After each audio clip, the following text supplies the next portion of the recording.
এবার নজর রাখবো এক ভিন্ন ধরনের খবরের দিকে। স্বামী নিজে দাঁড়িয়ে থেকে স্ত্রীর সঙ্গে প্রেমিকের বিয়ের ব্যবস্থা করলেন। ঘটনায় তীব্র চাঞ্চল্য ভরতপুরে। সালিশি সভার মাধ্যমে নিজের স্ত্রীকে পরকীয়া সম্পর্কে প্রেমিকের সাথে বিয়ে দিলেন স্বামী। স্বামীর চোখের সামনে দিয়ে চলে গেল প্রেমিক প্রেমিকা। ঘটনায় চাঞ্চল্য ছড়িয়ে পড়েছে এলাকায়। ঘটনাটি ঘটেছে মুর্শিদাবাদ জেলার ভরতপুর থানার অন্তর্গত হরনন্দপুর পল্লীশ্রী এলাকায়। জানা গিয়েছে, প্রেম করে বিয়ে করেছিলেন এলাকার বাসিন্দা রবিন সরকার। বিয়ের পর তাদের এক ছেলে সন্তানও হয়, কিন্তু বিয়ের 4 বছরের মাথায় প্রতিবেশী এক দাদার সঙ্গে পরকীয়ার সম্পর্কে লিপ্ত হয়ে যায় স্ত্রী। শুরু হয় সাংসারিক অশান্তি। এই নিয়ে মাঝে মধ্যেই সালিশি সভাও বসেছে বেশ কয়েকবার, এমনকি ঘটনা আদালত পর্যন্ত গড়ায়। কিন্তু এরপরেও স্ত্রীকে ধরে রাখতে পারেনি স্বামী। স্বামীকে ফাঁকি দিয়ে প্রায় দিনে প্রেমিক দেওর অবিবাহিত অমিয় সরকারের সঙ্গে দেখা করত স্ত্রী। এদিকে স্বামী রবিন সরকার স্ত্রীকে হাতে নাতে ধরার জন্য তককে তককে থাকতো। মঙ্গলবার সন্ধ্যায় এই সুযোগ এসে যায় রবিন সরকারের হাতে। এদিন তিনি সন্ধ্যা নাগাদ হাতে নাতে ধরে ফেলেন স্ত্রীর পরকীয়ার ঘটনা। তার চিৎকারে ছুটে আসে এলাকাবাসী। রাতে আটকে রাখা হয় প্রেমিক প্রেমিকাকে। এরপর রাত পোহালেই বুধবার গ্রামবাসীদের উপস্থিতিতে সালিশি সভা হয়। সভায় পরকীয়া সম্পর্কে প্রেমিক প্রেমিকা বিয়ে করতে রাজি হলে রবিন সরকার সদিচ্ছায় তার স্ত্রী বিচিত্রা সরকারকে প্রেমিকের হাতে তুলে দেন। দাদা, আজকে গ্রামবাসীরা মিলে বিয়ে দিয়ে দিলেন, কি বলবেন? বিয়ে দেওয়া হলো, এরা হয়তো এদেরই মাসির ছেলে। এটা যে জায়গায় মেয়েটার বিয়ে হয়েছিল সেটা ওর বড় মাসির ছেলে বা ছোট মাসির ছেলের সাথে এখন বলছে যে আমি ওর ভাত খাবো না, আমি এর ভাত খাবো। একে একে আগে 3 খ্যাপ অন্য জায়গায় চলে যায়, দিল্লি, গঙ্গারামপুর, যেখানে হোক চলে যায়। এইভাবে 4 খ্যাপের বাপ ও তার বাড়িতে চলে এসছে। গ্রামবাসীরা মিলে এখন গ্রামবাসীদের আমরা এখানে বললাম যে তোমরা বাড়ি যাও। মেয়েটাকে বললাম যে তোমার সংসার আছে, তোমার স্বামী আছে, তোমার ছেলে আছে, তুমি বাড়ি যাও। তা সে কোনো মতেই যাচ্ছে না, বলছে যে আমি ওর ভাত খাবো না, আমি এর ভাত খাবো।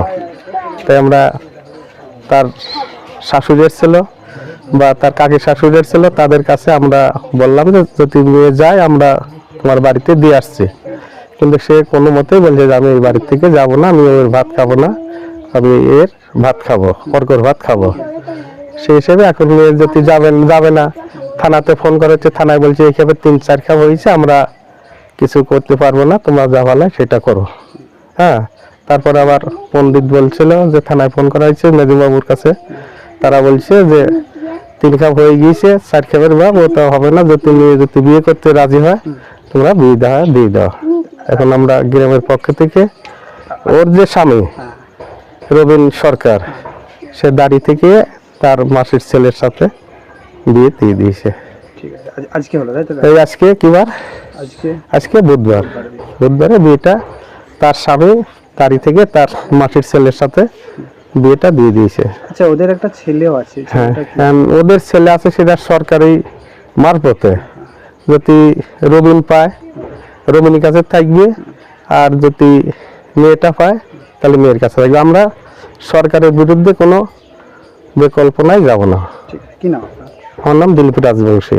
যদি রবিন ছেলে পায় তাহলে রবিনকে ছেলে দিতে হবে, যেটা সরকারের মারফতে, আমাদের গায়ের কোনো দরকার নাই। আপনি গ্রামবাসী হিসেবে? আমরা গ্রামবাসী, সাধারণ একজন গ্রামবাসী হিসাবে বলছি। আচ্ছা, তোমার প্রথম স্বামী দাঁড়িয়ে থেকে তোমাদের বিয়ে দিল, কি বলবি?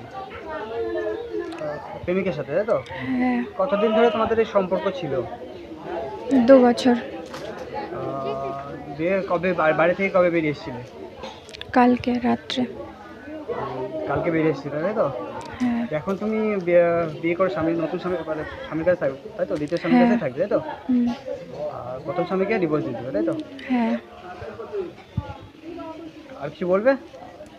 না। তোমার একটা ছেলে আছে, ওটা কার কাছে থাকবে? তোমার প্রথম পক্ষ স্বামীর একটা ছেলে আছে, ওটা কার কাছে থাকবে? ওর বাবার কাছে। বাবার কাছে থাকবে, তাই তো? 2 বছর ধরে তোমাদের সম্পর্ক, তাই তো? গ্রামবাসীরা মিলে আজকে তোমাদের বিয়ে দিয়ে দিল, তাই তো? হ্যাঁ। কি নাম বলে তোমার? বিচিত্রা সরকার। তোমার প্রথম স্বামীর নাম কি? রবিন সরকার। আর দ্বিতীয় স্বামী?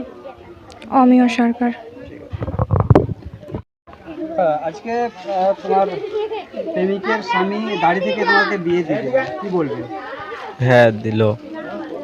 ভালো লাগছে? হুম। কতদিন ধরে তোমাদের সম্পর্ক ছিল? 2 বছর। প্রথম স্বামী কি জানতো এর? হ্যাঁ আগে থেকে। এর এর আগে শুনছি তুমি নিয়ে চলে এসেছিলে 4 বার, আজকে ফাইনালি বিয়ে হলো, কি বলবে? হ্যাঁ ও কালকে রাতে চলে এসছে, তাই করে নিলাম। এখন তোমার কাছে থাকবে, তাই তো? কি নাম তোমার? আমিও সরকার। কি করো তুমি? গেঞ্জির কাজ। হ্যাঁ, গেঞ্জির কাজ। স্ত্রীর নাম কি? পল্লবী সরকার। আর প্রথম স্বামীর নাম কি ছিল? রবিন সরকার। বাড়ি কত তোমাদের? এই গ্রামে পল্লীশ্রী। গ্রামবাসীরা আজকে তোমাদের বিয়ে দিয়ে দিল, তাই তো? হ্যাঁ গ্রামবাসীরা তো পুরোহিত মশাইও ছিলেন সাথে। হ্যাঁ। কি নাম তোমার বললে? আমিও সরকার। দাদা, আজ দাঁড়িয়ে থেকে নিজের স্ত্রীকে প্রেমিকের সাথে বিয়ে দিয়ে দিলেন, কি বলবেন? হ্যাঁ বিয়ে দিয়েছি, 2 বছর ধরে সম্পর্ক ছিল। কালকে আবার আগেও 2-3 বার চলে গেছে, থানাঘাট করে মেনে নেওয়া হয়েছে। আর হঠাৎ করে কালকে চলে এসছে, ওই জন্য আর নিয়ে নিয়ে বিয়ে দিয়ে দিয়েছি। আচ্ছা, সিদ্ধান্ত কি আপনারই ছিল বিয়ে দিয়ে দেওয়া? হ্যাঁ আমার ছিল, ও তো একটা বাদ যখন খাবে না সে বেকার বেড়ে রেখে কী হবে, ওই জন্য। এর আগেও 4 বার গেছিল, তাই তো? হ্যাঁ আগেও 4 বার চলে গেছিলো। আজকে গ্রামবাসী আর আপনার সচেচ্ছায় আজকে বিয়ে দিলেন। হ্যাঁ বিয়ে দিয়ে দিয়েছি। আচ্ছা, আপনাদের একটা ছেলেও আছে, ছেলেটাকে আমি রাখবো। ছেলে আপনার কাছে থাকবে, তাই তো? হুম। আর বাড়ি থেকে কিছু নিয়ে এসেছিল? হ্যাঁ বাড়ির থেকে যা শোকেজে যা জামা কাপড় ছিল, যা ছেলেটার ওর সব কিচ্ছু নেই, সব নিয়ে চলে এসছে। কখন এসেছিল? ও কালকে রাত 9টার সময় এসছে, শোনাবে না জানিয়ে এসেছিলো, ওটা কালকে রাত্রে নিয়ে গেছে। জামা কাপড়গুলো সব নিয়েছে, একদম শোকেস খালি করে দিয়ে এসছে। ওগুলো সব আমরা রিটার্ন চাই। কবে কবে জানতে পারেন? আমি কালকে রাতে 11টার দিকে জানতে পেরেছি। আমি তো বাড়িতে ছিলাম না, আমি আজকে সকালে বাড়িতে ঢুকেছি। মানে আপনি বাইরে ছিলেন? হ্যাঁ আমি হায়দ্রাবাদে ছিলাম। হায়দ্রাবাদে। হুম। আপনার অবর্তমানে আমার স্ত্রী চলে গেছিল বিদেশে। হুম। আপনি এসে আজকে দাঁড়িয়ে থেকে বেরিয়ে? হ্যাঁ ঠিক আছে। আপনার কয় বছরের ছেলে আছে? 5 বছর। সেই ছেলেকে আপনি নিবাসে দিন। হ্যাঁ ছেলে কি নাম আপনার বলেন? রবিন সরকার। আপনার স্ত্রীর নাম? বিচিত্রা সরকার। আর ওর প্রেমিক যার এখন বিয়ে হলো, ওর নাম কি? অমিয় সরকার। কোন গ্রাম আপনাদের এটা? পল্লীশ্রী, কোন থানা? ভরতপুর, মুর্শিদাবাদ। মুর্শিদাবাদ।